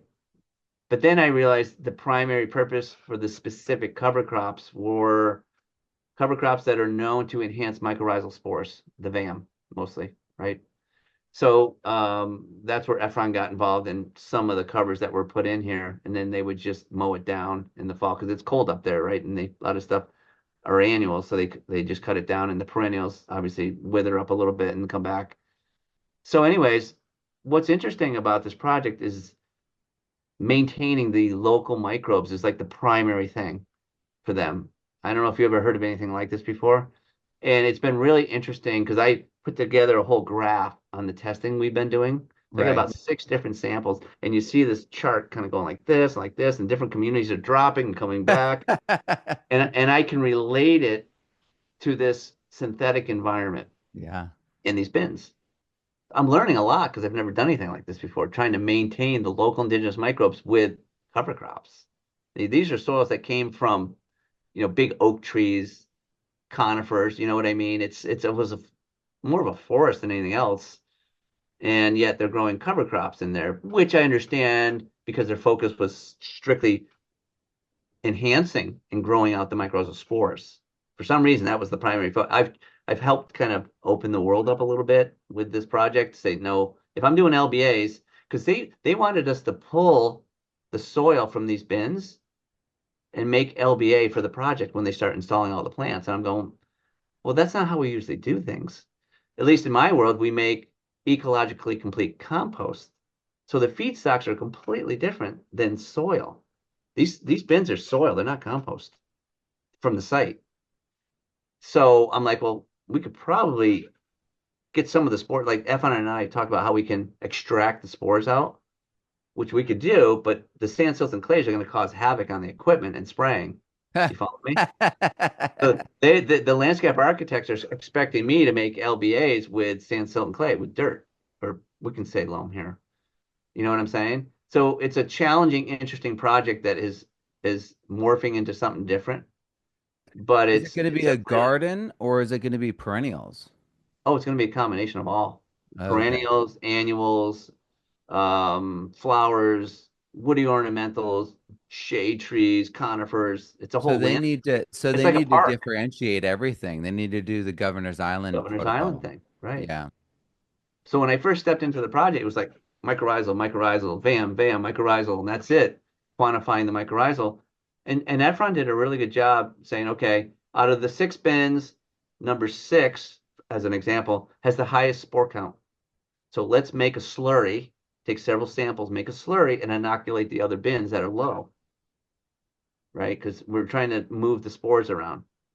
And it actually worked because we did another test and it looked like the other ones got better. But I'm trying to get them to, first of all, the fungi, the soil food web, the totally out of whack. The communities are totally out of whack. And my job is to get them in balance. And so I'm like, okay, let's make a ramial wood chip pile. Let's make really good fungal compost. Let's put some of the ornamentals and the trees that are actually going to be used in the soil in those bins. And I think I finally got them to listen to me, and that's like the next step. So, interesting project, though. I got to tell you, it's challenging and different and interesting. But again, it goes back to this. We talked about native, indigenous, heritage Yeah, microbiology. I was expecting him to focus on the ecto as much equally with the VAM That because was the that's first thing like I talked about in our first meeting. I said, "What about ectomycorrhizal?" And he goes, "Well, like 90% of most land plants are vascular, they're VAM and blah blah blah blah blah." And I'm like, "Yeah, okay, but what about ecto? they're And both. what about Iroquoia? Like you're gonna have, all kinds of Iroquoia plants in there. There's like rhododendron, mountain laurel, right? Right. So yeah, I mentioned that stuff too, and it's kind of deaf ears. Like they had a primary focus. I don't know why it was strictly whoever was originally involved. And again, everyone wasn't there probably at the meeting, on this project. So, but I think I've opened up. to the point where they understand like LBAs you don't make with just mycorrhizal. There's more to the picture than just mycorrhizal. Right. Um, so things are going to hit the road finally this fall, I think, with applications and install. But these bins, it's just interesting. I think there's so many people who are in that boat, though. Most of the people that I am in contact with, regardless of their education, they could be Soil Food Web, they could be Johnson Sue, they could just be, Hmm. independent. They there's no differentiation. There's just compost. And they're Hmm. like, I need good compost. And it's like, Hmm. good compost for what? Right? Yeah. And it's also kind of stops at, they're like, oh, no, I got all the members of the soil food web. There's no mineral side quite often. There's Yep. no successional understanding. And then there's also no context of like, where do you want to go? So they're not looking at the pH. So they're doing hot compost. It's pH 8, high in nitrates, and then they're using it, in perennial contexts, in acidic soil and seeing Hmm. results they don't like. Yeah, everyone's in a And rush, and it's the timeline, Matt. You really need to cure compost. Not only that, like when we do our vermicomposting, we cure it. hmm And most people just sell it right as they're done with it. Even though it's mesophilic, yeah. we go through this curing stage and a lot changes. I actually, by default, opened up a couple buckets that we put our vermicompost in. I purposely left it for 1, 2, and 3 years in a bucket. And I put different food sources. When I had the lab here, I was doing some wild, wacky stuff. And I put different minerals in. I did different humates in. I would do biochar. I did all these different combinations, put them in buckets and let them sit with holes, like a 5-gallon bucket with a lid. And I drill holes and I put them on and kind of like beer or wine. I put it there and I let it sit. And because I always wondered, and I asked people, no one knew the answer to this. I said, if you age compost, I know it falls off. We know that eventually compost becomes loam, right? It breaks down. Micro communities eventually fall out, dissipate because there's no food source for them, right? But how long can you keep compost? And what if you add other sources of long-term food sources? Can you maintain biology? And from my by default experience, I opened up a couple buckets, that were left that didn't get sold or whatever. And then one reason I said, hey, let's just leave it. And I opened up, I just remember 3 buckets I opened up. One had biochar in it strictly, one had humate, one was straight minerals, and there was a couple that had the combination of the other, all three. And it was, because I had the lab here, so we analyzed all the different buckets, and it was fascinating, the results. Wouldn't you like to see that data? Yeah. But You what I know, can tell you is that the more complex the food sources were, like the humates or the biochar with minerals, there was so much going on with biology after 3 years. And what was really interesting, Matt, is the moisture content was higher than the day that we put it in the bucket. Nice. So what am I looking at? this is this was started in 2022, and Nice. I've got other samples that are like this. 22. This is Johnson Sue. You can see the 3 years. moisture still in it, right? Yep. It's Yep. never been closed. Yep. It's been Yep. here for 3 years, and I've got older samples too in the bucket. Yeah. So that's a whole nother science or business is to start looking at how can we complex minerals and biology. I truly believe we could, I don't want to say shelf, but we could have different ages of quality in Yeah. our compost if we gave it time to age. As this is just as an inoculum. Do you know what I Right. mean? So I had all But these inoculums that were like amazing. But the moisture thing blew me away because I'm like, the buckets had more moisture than the day I put them in there. I didn't add any water. They were just I sitting didn't on a add any shelf water to that. inside my building. Yeah. Yeah, I So didn't if add you any can water to that atmosphere either. moisture, yeah, that isn't that cool? Yeah, this. So remember, have you seen the presentation where Dr. David Johnson's like, we added the compost one time, and then for 7 seasons we Oh saw a yeah, benefit. yep, I tell my students, I've yep. got this Johnson Sue here. I've got like a 4 or 5 year old one too. That's just the Mm, same. Hmm. And we look at it and I'm like, it's been in this baggie for 4 or 5 years. And I keep doing this and showing Yeah. the students it over time. And everyone's blown away. They're like, there's fungi, there's bacteria, there's these giant testate amoebae. The Yep. nematodes do fall off. The Yep. microarthropods do fall off. And you know But why? all the other aspects are there. And what I say is, it's like, well, if there's benefit that sticks around for years from one application, then wouldn't those benefits be still there in isolation for years too? All right. And so that water holding capacity, that structuring, I mean, it's so well structured, it's still well structured. And If I you think mimic the living system, Mother Nature's system that she designed, which is very complex, if you can mimic that on your source, and and how you're storing things, it'll go a long ways, a long ways. And again, I by default, I've seen this stuff happen in my experiences, not always something that I planned on, but from my experiences over the last few decades, you know, s- that's the biggest thing. I wrote it down too. I said two of the most important things I think here. I know I wrote it down somewhere. It's observation, and I didn't finish. I started writing down some of them in topics or important points. Was observation. What was the other one? Observation and I'll think of it in a minute. But there were maybe two or giving three. it time, allowing nature to Um, do full cycle. yeah. I mean, one of the things that when I go to a project is just observing. Yeah. Sometimes people don't observe like they should. But I guess when you work on a microscope a long time and you're always looking at the ground, you're looking at the critters that are growing on the ground. I know the last project I went to, the first thing I did is I just pulled the plants away. I was looking in the ground and I saw all kinds of macroorganisms moving around. I said, "Oh, there's, springtail," and people never would have saw this stuff unless I pointed it out. You know what I mean? Um, but those are all really important. I can't think of the other word now. I was going to write it down before this conversation. But anyways, so yeah, um, there's some really amazing things happening now that I'm just so excited to be part of it, really, at this point. And have had the opportunity to meet people like you and hopefully we get to do more together. And Yeah, I let's get to make show this you. just part one. Let's keep going. Let's have you present fully on the Governor's Island, maybe a few of these other sites. Yeah, I have some fantastic PowerPoints that are starting to collect cobwebs that I have a really in-depth one of Governor's Island. The Turkey project was really cool. I have a lot of interesting data from that. I mean, some of the data might be a little antiquated, but I have chemistry and biology from that project that was really interesting. Even the project I had worked with the Crown Prince for a while on date palms, and that goes back to the early 2000s.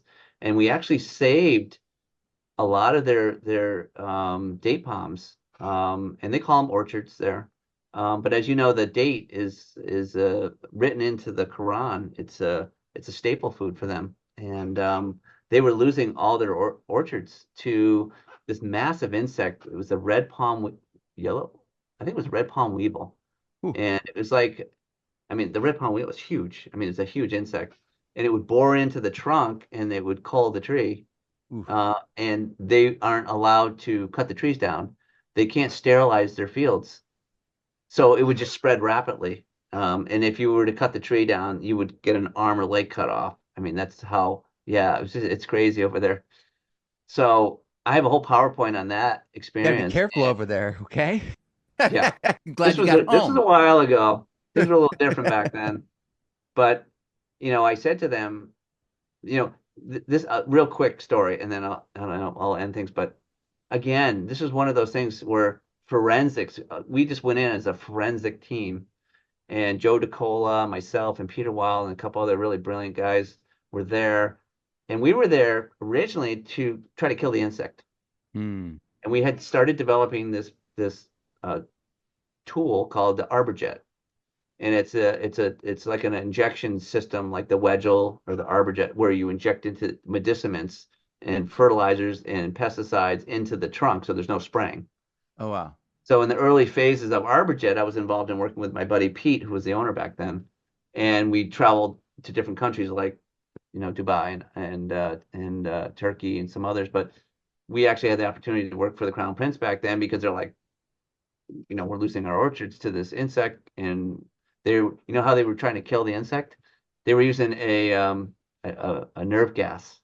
They would put the nerve gas in, and they put like Bondo in and try to kill. It was like super toxic. What's the nerve, not Agent Orange? What was there's a couple others out there. I can't remember the name of it, but it was nasty. So we came in, right? And we're looking at these trees and we're going, or palm trees, the day palms, and they had orchards. And what they have wells around them because they have to irrigate them, right? They're out in the desert. And so they either have drip or they come in with a truck and they irrigate them. They fill the wells up. And what we noticed is that the wells were really small, but the trees were really mature. And then we saw like a nursery where the little tiny babies in there and they had the big well, but they never ever expanded the well that Huh. collects the water. And when first thing we did is we didn't even deal with the insect right away. We were showing them how the arborjet worked. It was in a gun that we inject the stuff. And then the first thing we did is we're all looking at each other. We're like, let's just figure out why the insects are here. What's the cause? So as ecologists and biologists, and we just started digging with our shovels, and we started looking at the roots, right? And it's all this rock hard caliche soil that we're Right. digging down in. Right? You would think sand's soft, it was rock hard, and it was like platelets coming up, and the roots were far expanding the root balls. And where it was beyond the root balls, they were all it was all anaerobic. It was compressed, so the bulk of the roots were outside the root ball. And so we're like, this is a cultural thing. This is not a, insect thing. So we said, do you guys have any compost here? We need some organic matter, right? And we need to break this soil up and we need to expand the beds. I have this in a PowerPoint, and we expand the ball the wells. The wells Yeah. are way too small. We want to expand the wells so they go to where the roots are. And they're like, compost. Oh yeah, we got one of the largest compost facilities in the world. I'm like, we're looking at each other in the world because they had so much money over there from the oil. They take us to, and I have a PowerPoint on the facility. I've never seen anything like it in my life. The digesters you'd walk through, they were like mammoth digesters that did all the separation and everything. You've seen a Tromble screen, right? These Yeah. things were like something out of Star Wars too. They were mammoth. And the compost facility was huge. I don't know how many acres it was. It was mammoth. And then they had all the compost under, they had big overheads covering the compost. So they put a lot of money into this compost. And they were like, well, what are you doing with all this compost? We're like, oh, I don't know. We just make compost. They weren't even they weren't even getting rid of it. And then we were like, well, we need some nitrogen sources and we need some manure. And then they took us to where the camels were. So I have this pictures of us with the camels getting the manure. And so we put together some compost and we showed them how to make compost. And then we put the compost down around the trees of the palms. And guess what? The insect went away. Yeah. It was that simple, Matt. It That's was so so common sense. It's ridiculous. And there's a lot of that going on out there with vineyards, and orchards and stone fruits. It's crazy. But anyhow, yeah, I got a lot of fun stories to Well, I'm tell. excited. I'm excited. This is just the beginning to be continued. Yeah, well, it's great to have it finally recorded because it's obviously I'm a legend in my own mind, from what I can remember. Well, I know I speak for my audience when I say we are thrilled to hear these stories, to receive this wisdom and inspiration. For so many of us, these stories are just like one of those threads that fills in the blanks, and also, explains how we got to where we're at. But your story, the power of your example is you've gone for years now, well beyond what people are talking about, what people are even commercially doing. They're trying to do good compost, instead of the right compost, instead Mm. of the right, Goldilocks range of expression. And it's just a joy to see someone doing it right, who's been doing it a long time, that can showcase it at a professional level. And hearing that you and Vivian are going to be doing a course together, I can't wait to take it. I can't wait to watch it. It's going Oh, to what are you be talking about? amazing. You're going to be teaching it, Matt. I'm sorry, I meant that. All right, I would love to. I'd love it. Well, You know thank what you the so other much, word Todd. was? Observation and verification. Oh yeah, that's my So that. verification is huge, and that's something I'm a big advocate of because we have so many more tools now for verification. As you know, I love the DNA with B crop. I'm working with Scott a lot and other people, and that's so fun to look at, looking at the genus and species of all the bacteria and fungi, and then the soil food web verification and the Haney test is so much clearer and accurate verification. And then there's the visual verification, understanding how that all works, which we're talking a lot about, even if it's anecdotal, it's getting out there and doing it. Yeah, there's so much information that falls in between the tests that when you're actually there on the ground, you can pick up Hmm. on, Yeah, especially things that are just obvious once you point out once you're there. yeah, Like you said, like where's the compost facility? Why are you using this compost? right. Why I is this mean, so small? why isn't there a show on TV like the CSI for agriculture? That's what we do. Yeah, yeah. With all the tools, we have all the people, we have all the knowledge, we have all the experience. Well, I can just come with a camera and follow you guys around. I know. Let's do it. Yeah, I know. I mean, that's it's in a way, it's kind of like a show. It's kind of a movie. Then it's a CSI of agriculture, Yeah, let's do it. Let's of make it happen. regenerative agriculture, excuse me. CSI of regenerative agriculture. I love it. All right. All So right. we'll pick this up, I guess, another time. Absolutely, Todd. Thank We'll you so keep much for going. joining us. Until next time. Matt, it was great to be here. It was a pleasure, and I really appreciate you having me here. I look forward to our next conversation. Awesome. Thank you so much. All right, buddy. Talk to you soon. Bye. Bye. All right. So, oh.